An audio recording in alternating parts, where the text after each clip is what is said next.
Dua orang dengan kemampuan yang sama melamar pekerjaan. Yang satu langsung diterima, yang kedua dipanggil wawancara pun tidak. Apa perbedaannya? Kenapa jadi bisa seperti itu? Jawabannya adalah bukan hanya tentang CV atau pengalamannya atau ijazah, tapi bagaimana dia memberikan dampak kepada orang lain, bagaimana dia dikenal orang lain, bagaimana dia memberikan kepercayaan orang lain, itulah personal branding. Personal branding bukan hanya tentang eksis di media sosial, tapi bagaimana cara kita memperkenalkan diri kita, memperkenalkan citra diri kita dari karya kita, pengalaman, atau interaksi kita. Di sini, aku membahas tentang personal branding, bukan tentang hal yang lain, tapi ini bagaimana sih portofolio kita bisa membuat peluang baru meskipun tidak sesuai dengan pekerjaan atau pengalaman kita. Tapi sebelum memulai ini, aku ingin memperkenalkan salah satu gebetan aku dari masa kecil. Ada yang tahu siapa? Iqbal, siapa lagi? Dilan, oke. Next Kak. Kalau kata Dilan, jangan rindu, berat. Kau tak akan kuat, biar aku saja. Tapi pada hari ini, yang berat adalah ketika kita bangun pagi, kita puasa, kita mandi, gosok gigi terus mandi lagi. Setuju atau setuju? Kalau aku jawab, aku bilang sepakat, teman-teman bilang setuju, begitu pula sebaliknya. Sepakat? Setuju?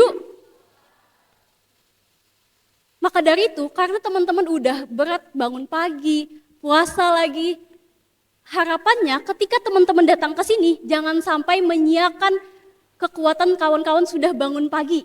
Jangan sampai kita sia-sia datang pada hari ini. Next.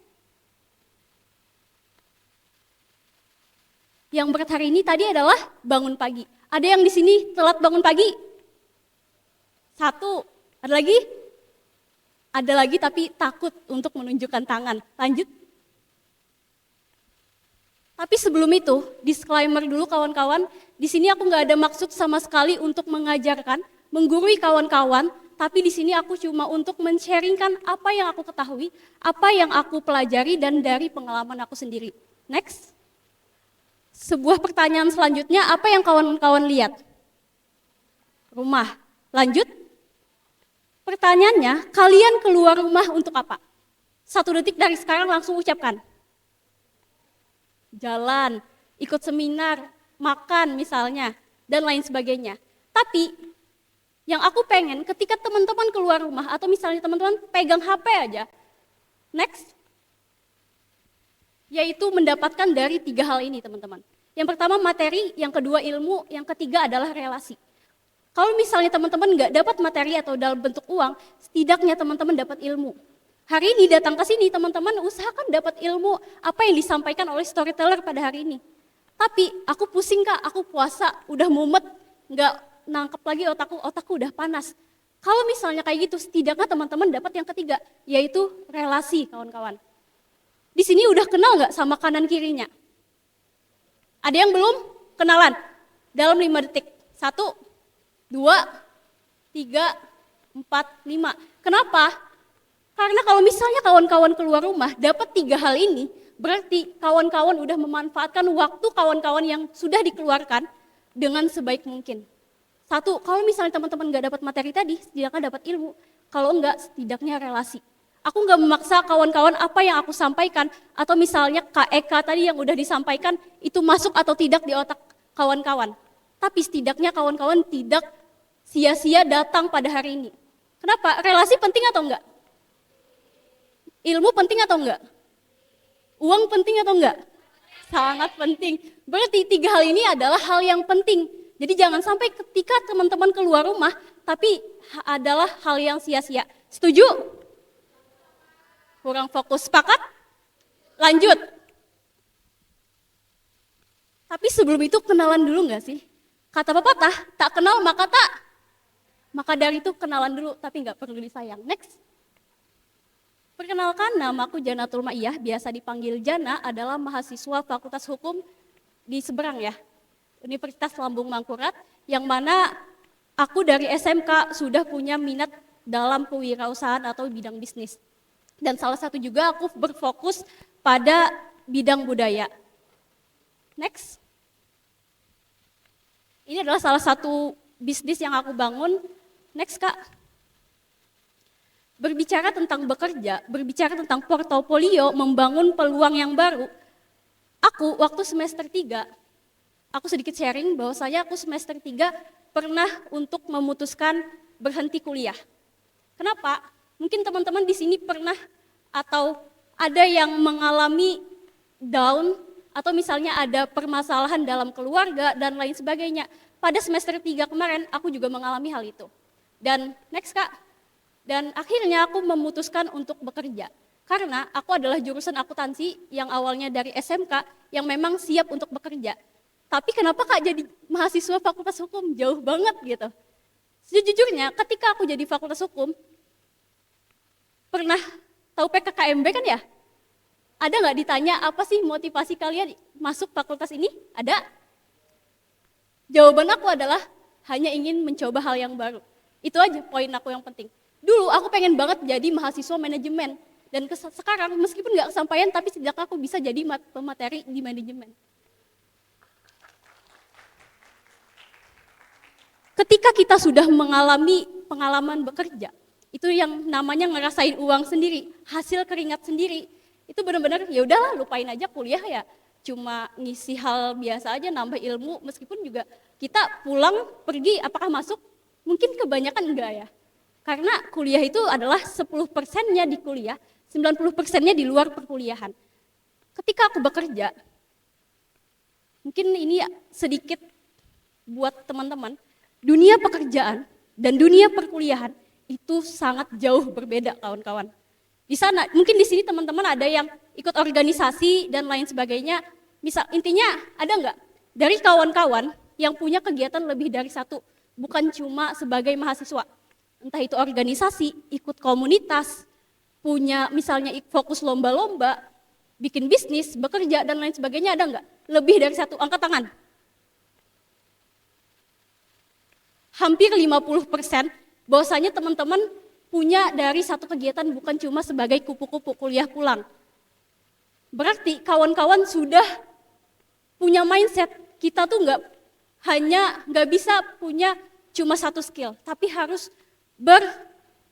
berkesinambungan, saling melengkapi satu sama lain. Dunia pekerjaan, misalnya teman-teman yang udah pernah ikut organisasi, kalau misalnya kita salah, ya udah jadikan pembelajaran. Setuju? Sepakat? Kalau kita bekerja, kawan-kawan, kalau misalnya kita salah, mungkin kita bisa itu dijadikan pembelajaran. Tapi ada namanya hak dan kewajiban. Kita sebagai pekerja atau sebagai karyawan, hak kita apa?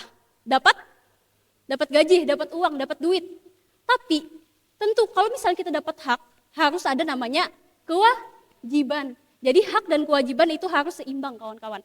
Maka dari itu, bahwasanya aku nggak tahu ya, mungkin teman-teman yang lain udah mengalami atau pernah bekerja, tapi nggak semuanya bekerja tuh memang sulit, tapi ada juga kok yang mudah gitu. Yang paling penting adalah bagaimana cara kita menyikapi.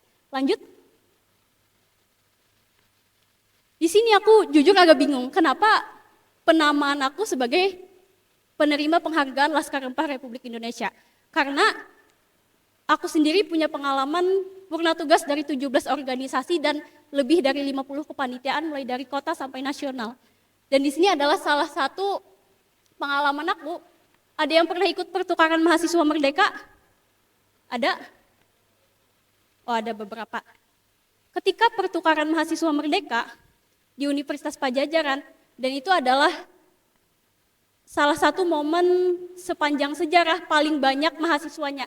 Ada 1.193 mahasiswa kawan-kawan. Dan aku dengan percaya dirinya ngedaftar sebagai ketua atau kepala suku pada saat itu sebutannya. Padahal aku cuma wanita biasa gitu kan ya. Nggak punya kayak pengalaman seperti dari 1.000 mahasiswa yang lainnya. Karena aku percaya dari 1.000 orang itu pasti ada yang lebih daripada aku. Pada nyatanya teman-teman yang lain itu ada yang ketua BEM, ketua HIMA, dan prestasi bahkan sampai internasional. Dan anehnya kenapa aku bisa kepilih? Itu juga pertanyaan aku pada saat itu. Kok bisa ya, aku cuma wanita biasa misalnya, bahkan aku pengen berhenti kuliah pada saat itu, dan malah diberikan amanah seperti ini. Lanjut.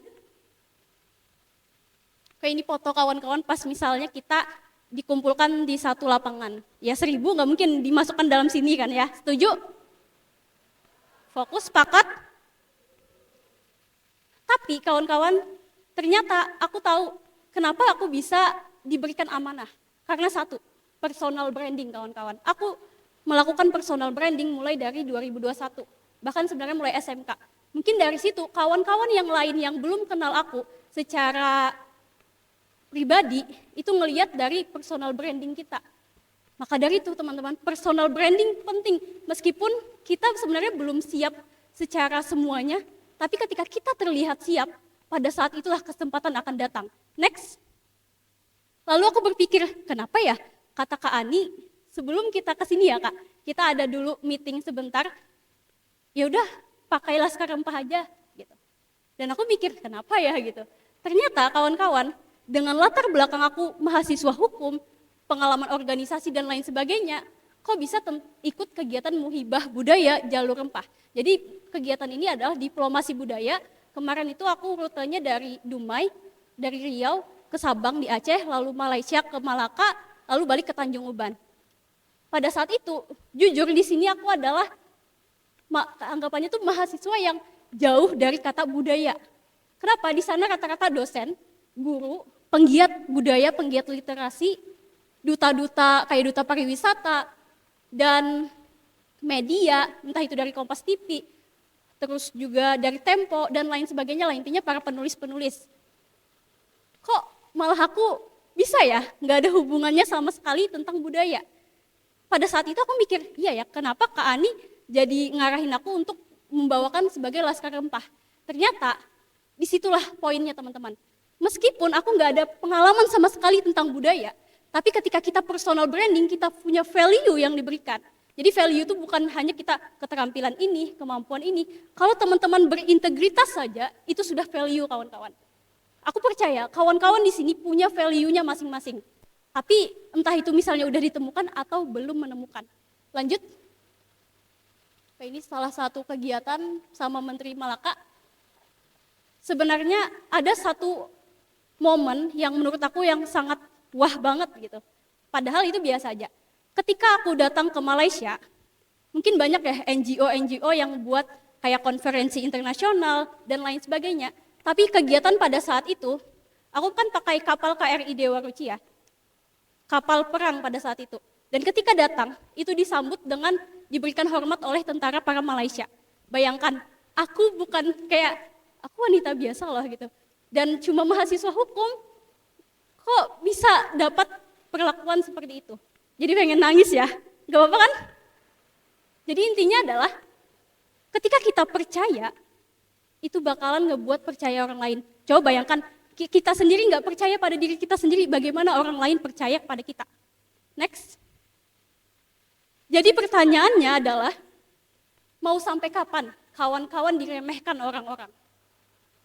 Next. Pertanyaan selanjutnya, mau sampai kapan kamu dianggap gak ada value? Mungkin kawan-kawan pernah ada hinaan, kamu gak ada apa-apanya, kamu gak punya basic apa-apa sekali. Jangan sampai kawan-kawan. Aku percaya kawan-kawan yang hadir di sini udah memulai langkah pertama untuk menemukan value kawan-kawan. Mungkin banyak di luar sana pada hari ini itu masih tiduran atau masih rebahan scroll IG, scroll TikTok.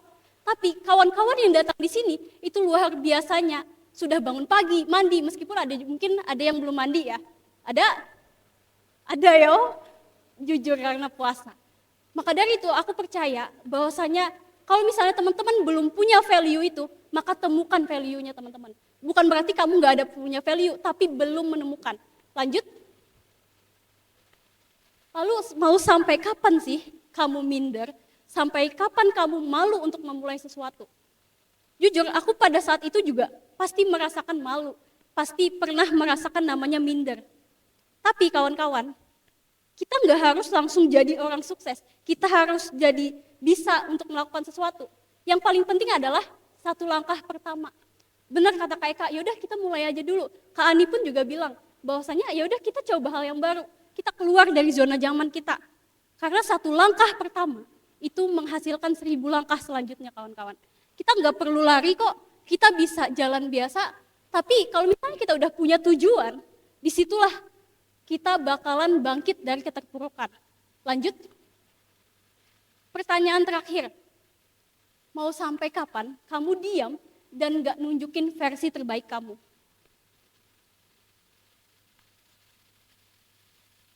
Hening. Jadi gini kawan-kawan, lawan kita bukan orang lain. Lawan kita adalah diri kita di masa lalu, diri kita sebelumnya, diri kita yang kemarin. Itulah lawan kita sebenarnya. Jadi, untuk menjadi yang terbaik, kita nggak perlu bandingin kita dengan orang lain. Tapi bandingkanlah diri kawan-kawan dengan kawan-kawan waktu kemarin. Aku yakin, setiap orang pengen punya value dan lain sebagainya adalah dengan cara menjadi versi terbaik dari hari kemarin kawan-kawan. 1% aja setiap hari, kawan-kawan nambahin value kawan-kawan, nambahin kualitas diri dari kawan-kawan, itu bisa diakumulasi misalnya setiap tahun, hasilnya juga 100% kok. Nggak harus teman-teman langsung 100% menjadi orang lain gitu, nggak perlu kawan-kawan. 1% aja tiap hari itu bakalan menghasilkan yang suatu juga yang berdampak. Next. Jadi bagaimana kawan-kawan? Seperti subtemanya portofolio. Pekerjaan kita menghasilkan peluang-peluang yang baru. Jujur aja, PPT ini aku buat malam tadi. Karena udah punya deadline yang lain-lain. Jujur aku juga nggak siap, aku nggak pernah bawain tentang hal ini. Tapi ketika kawan-kawan panitia ngerasa aku siap dan terlihat siap, pada saat itulah ya udah. Karena hari Jumat, pas ditanya hari apa, hari Jumat gitu kan. Ya udahlah, karena hari Jumat kita sambil berbagi ilmu. Karena hadis riwayat Muslim, ketika kita berbagi ilmu dan teman-teman misalnya yang ada di sini mempraktekkan, apakah itu bakalan jadi amal jariah? Setuju? Sepakat? Jadi caranya adalah personal brandingkan value kawan-kawan. Personal brandingkan kemampuan, keterampilan yang punya kawan-kawan miliki. Kita nggak harus malu. Apakah personal branding Kak harus di sosial media? Next. Yang tadi adalah bagaimana, yaitu buat personal branding. Lanjut. Yang tadi. Jadi personal branding harus di media sosial ya? Nggak harus kawan-kawan. Personal branding itu bagaimana cara kita menunjukkan ke orang lain atau orang lain mengenal kita sebagai apa. Itulah yang personal branding yang aku maksud. Jadi nggak harus kok di media sosial, teman-teman datang ke sini terus kenalan, terus ketika orang lain menganggap kita dengan sesuai yang kita inginkan, itulah teman-teman udah ngebangun namanya personal branding. Tapi aku sangat menyarankan teman-teman memanfaatkanlah sosial media untuk apa? Untuk menjadi loncatan yang besar kawan-kawan. Misalnya, pada hari ini yang daftar kurang lebih 150, dan di sini aku berdiri, otomatis aku personal branding untuk 150 orang. Setuju? Tapi beda halnya ketika aku misalnya personal branding di sosial media. Apakah ada kemungkinan 1000 orang yang menonton? Bahkan lebih. Karena di sosial media sekarang nggak harus pengikut kita aja yang nonton. Karena dia diberikan ke audiens lain, bahkan bukan pengikut kita. Betul? Ada misalnya followersnya di bawah 1000, tapi yang nonton lebih 1.000.000. Ada? Ada. Maka dari itu, manfaatkanlah kenyamanan yang ada. Manfaatkanlah hal-hal yang ada. Lanjut. Sebelumnya, seperti yang aku bilang, karena teman-teman, kesempatan lebih senang datang kepada ketika kita terlihat siap dan juga ketika kita siap. Karena keberuntungan yang aku tangkap sampai hari ini adalah kesempatan ditambah dengan kesiapan. Percuma misalnya kesempatan datang, tapi kita nggak siap, bahkan kita nggak terlihat siap.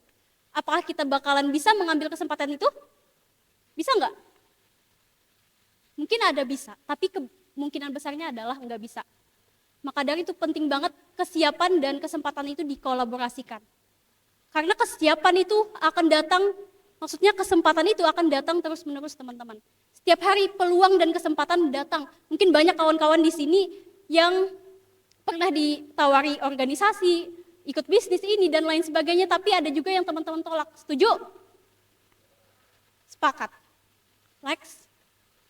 Jadi yang aku bilang tadi, ingat belajar 1% itu lebih berarti daripada kita langsung 100% di awal. Next. Pelan tapi pasti. Nggak harus cepat-cepat. Semua orang punya prosesnya masing-masing. Semua orang punya masanya masing-masing. Masing-masing masa, apa sih kata-katanya? Setiap orang punya masanya masing-masing, setiap masa ada orangnya masing-masing. Lanjut. Nggak ada yang praktis di dunia ini teman-teman. Betul kata Eka tadi, Kak Eka, bahwasanya semuanya butuh proses. Bahkan mimpi indah sekalipun, kita harus tidur terlebih dahulu. Nggak ada yang benar-benar instan. Bahkan mie instan sekalipun harus direbus terlebih dahulu, baru kita bisa makan. Kecuali teman-teman kalau bahasa Banjarnya bekipung. Pernah bekipung? Langsung aja Kak Eka usah direbus. Bahasa Banjarnya kayak itu. Tapi tanpa disadari, kita harus membuka mie-nya dulu nggak sih? Kita harus diremes dulu, kita bumbui dulu kalau misalnya lebih enak. Berarti nggak ada yang benar-benar instan teman-teman. Lanjut. Maka dari itu rencanakanlah teman-teman portofolio kawan-kawan direncanakan. Teman-teman pengen dikenal sebagai apa sih? Pengen kesempatan apa yang datang kepada kawan-kawan? Gagal merencanakan sama dengan merencanakan kegagalan. Kalau teman-teman udah gagal dalam merencanakan, berarti teman-teman tuh merencanakan kegagalannya sendiri. Paham? Tidak, setuju? Sepakat? Next. Maka dari itu, kita apa yang kita pikirkan. Kawan-kawan sering dengar kata-kata ini, apa yang kita pikirkan, itu akan menjadi sebuah kata-kata. Maka dari itu, jagalah kata-kata kita, karena kata-kata kita bakalan menjadi tindakan. Jagalah tindakan kita, karena tindakan bakalan menjadi apa? Kebiasaan. Jagalah kebiasaan kita, karena itu bakalan menjadi karakter. Jagalah karakter kita, karena itu yang bakal menjadi takdir kita, kawan-kawan. Next. Apa lagi ya? Please stop bilang, nanti dulu deh, nunggu waktu yang tepat. Nunggu waktu yang tepat. Pada bahwasanya, waktu yang tepat nggak ada, kawan-kawan. Mungkin itu adalah alasan untuk orang yang malu, orang yang takut untuk memulai. Ya udah nunggu waktu yang tepat. Padahal pada bahwasanya nggak ada waktu yang benar-benar tepat. Lanjut. Waktu yang tepat adalah sekarang. Pada hari ini, pada detik ini. Lanjut. Maka dari itu, sekian sharing dari saya. Boleh aku tutup dengan pantun? Boleh? Apa ya? Jalan-jalan beli pepaya. Kalau kayak Kak Salma tadi bungas, aku cakep aja deh biar lebih nyaring. Boleh pakai suara dan tenaga? Jalan-jalan beli pepaya. Jangan lupa beli alpukat. Cukup sekian sharing dari saya. Semoga ilmu ini bermanfaat. Wabillahi taufiq wal hidayah. Wassalamualaikum warahmatullahi wabarakatuh.